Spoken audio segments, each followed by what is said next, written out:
On Facebook at Funny How Comedy Podcast, on Twitter at Funny How Podcast, on Instagram at Funny How Comedy Podcast, or email us at funnyhowcomedypodcast@gmail.com.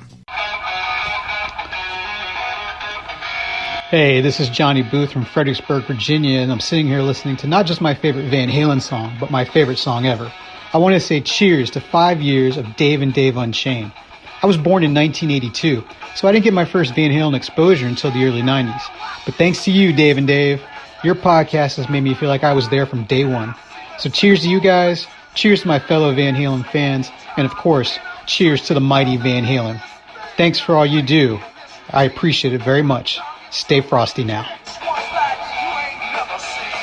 Ladies and gentlemen, we have an incredible guest this evening.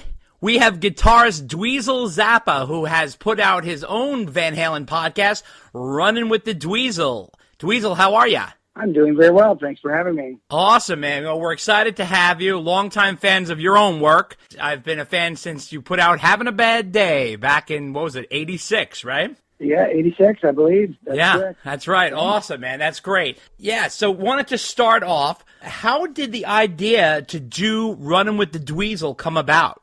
Premier Guitar had been doing some podcast things, and they had contacted me a long time ago, probably almost a year ago, maybe more than a year ago. I can't remember exactly when, but they had been talking about the idea of maybe me being involved in something having to do with Van Halen, and it took a while to figure out what may or may not be possible and which direction to try to go. And ultimately, I have my own experiences having worked with him in different ways and been friends with him and played with him and these things. So I wanted to be able to bring stories and perspectives to the music and things that would make it interesting and fun and different for people who are fans of the music. And, the goal was to do it in a way that made it a little different than anything else that you might hear. When do you actually start recording and getting rolling?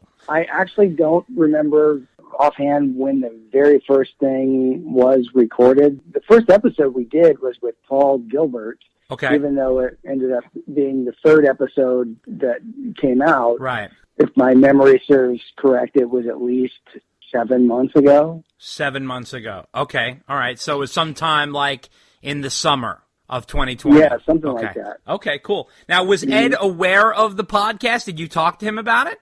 I did not talk to Ed about it. The ultimate goal was that I would love to have had the opportunity to talk to him and share these stories from guitarists and others who have been so inspired by his music, and for him to be able to know how much he was appreciated in ways that maybe hadn't been shared with him before, and also then to get an overall story from him on just exactly how he was able to do what he did and find out more information about some of the lesser known things. Like for me, the most fascinating song in all of their music is Push Comes to Shove. Really? And I would have loved to have found out much more about all of the elements of how that song came to be. And what attracts you to that song? There's nothing that sounds like it. And the counterpoint parts, the flanger guitars, the cleaner sounds, the way the song is put together rhythmically, and then his solo is the most advanced musically that he ever did in any way, shape, or form. It really is, to me, that's the absolute apex of his guitar playing, and the ideas that were there, the execution, the sound, everything about that is head and shoulders above the rest of the other things to me. It's amazing. Yeah, that song is not very heralded amongst his body of work. Of course, it's fantastic like everything else he's done, but it's probably one of the most overlooked tunes. Why do you think that is? I think that Fair Warning threw people for a loop. It's come to be, a real fan favorite in terms of the real diehard fans. Most diehard fans would tell you that Fair Warning is their absolute favorite record. But even amongst, the Fair Warning enthusiasts, that song might be one that still makes people scratch their head and think, what's going on here? Because it's almost like a reggae disco song with this amazing guitar solo on it. It really is kind of, I think, a window into, if Ed was making movie soundtrack music, this would be something that you would hear, you know? Absolutely. Now, on your podcast, you have paired up other guitarists with you on different albums that you're discussing, and whether it's Paul Gilbert or Steve Vai or Nuno, how do you go about choosing which guitarist to speak on which album? You know, that's a challenge because obviously there's so many possibilities to pair different people with different material, but in the early days of putting it together, when we reached out to see who was available, who was interested, we gave them options of what were their most inspirational albums, which things would they like to talk about, and we tried to put people together with the material they wanted to talk about most. And so in the case of Fair Warning, that was Nuno's favorite record. If you've heard the episodes, I mean, we go so deep into it, it gets crazy. Right. But I did another episode on Fair Warning, which was with Billy Corgan from Smashing Pumpkins, and Fair Warning is also his favorite album. And it's a totally different kind of episode than anything that I discussed with Nuno, and the conversations that I had were months apart.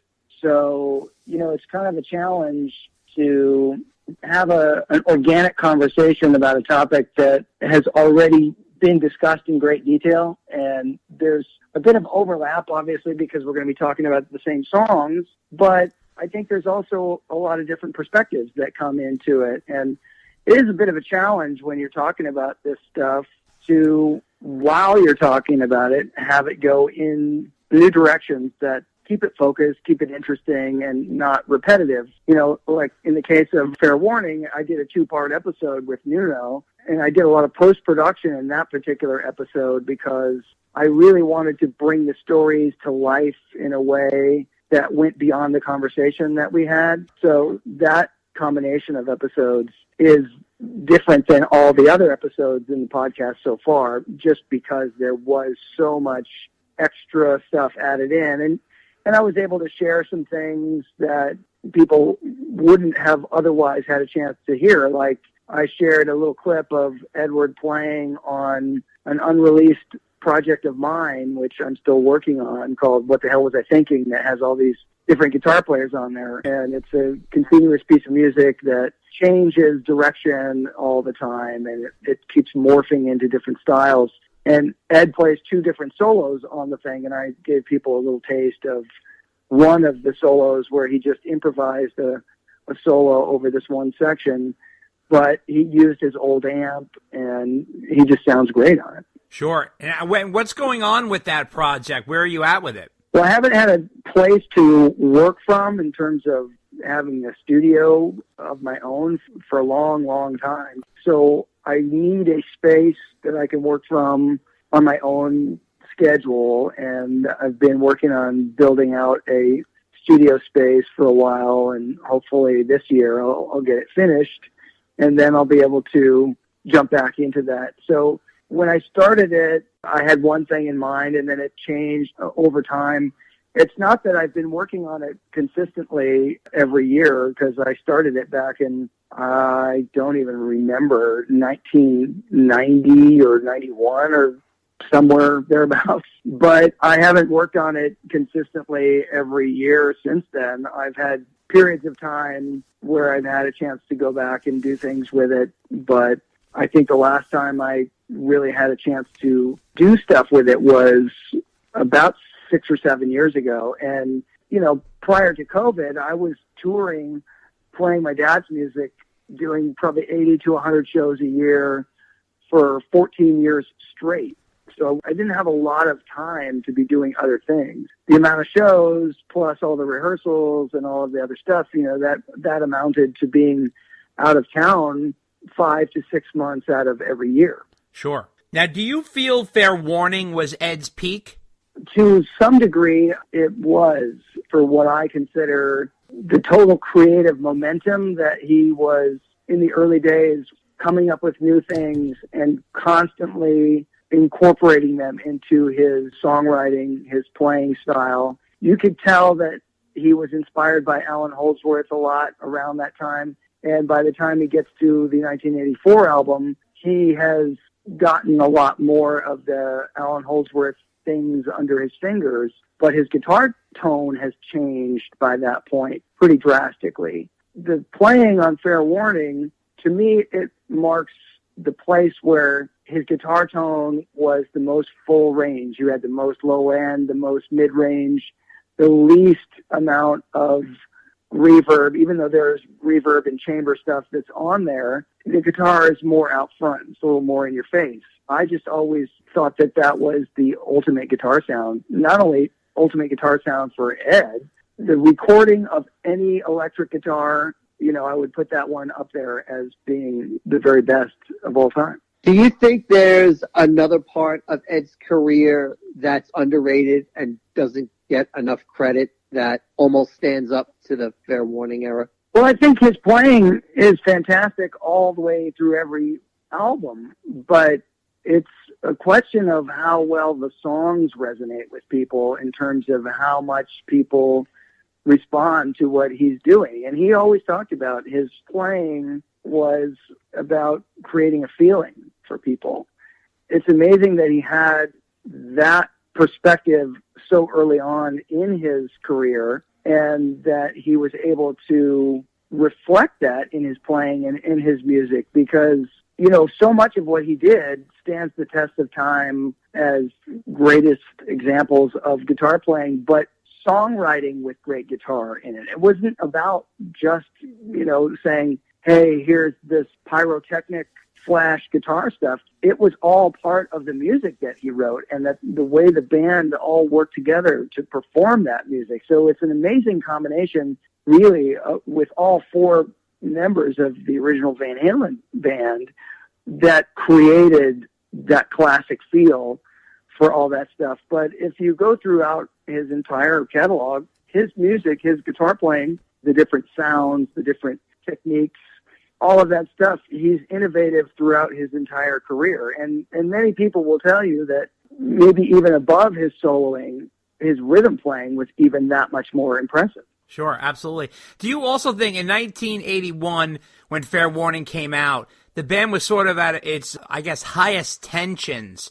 Do you think that tension also splinters really strong creativity as well? Well, I don't really know if it was the highest tensions or not, but I think that when you have alternative perspectives and everybody has a strong personality and you have a way to work all of those angles, it creates a more interesting flavor for the meal that's being created, you know. Some people would say that, oh, well, that's the record that Ed really took over and it became the closest to a Van Halen solo album. I don't know if I feel that way about the record because it feels very band-oriented on a lot of songs. I mean, it's you still have the classic ingredients of Van Halen on songs like So This Is Love. That's such the party band kind of feel. And Sure. Unchained is just pure energy. That's the epitome of what Dave described as big rock. But then there are these twists and turns on there where you have things like Sunday Afternoon in the Park and One Foot Out the Door and Push Comes to Shove that are not anywhere near what you would consider to be singles or things that would jump out as radio songs. But that's kind of what I love most about the record, is it gave you a look at all of this other stuff that you never got to see before. And so having been so obsessively listening to all of the other records leading up to that, it was just such a cool reveal to have this other set of things. So, but he continued to have really interesting and different ideas jump into the music, and sometimes they were disguised.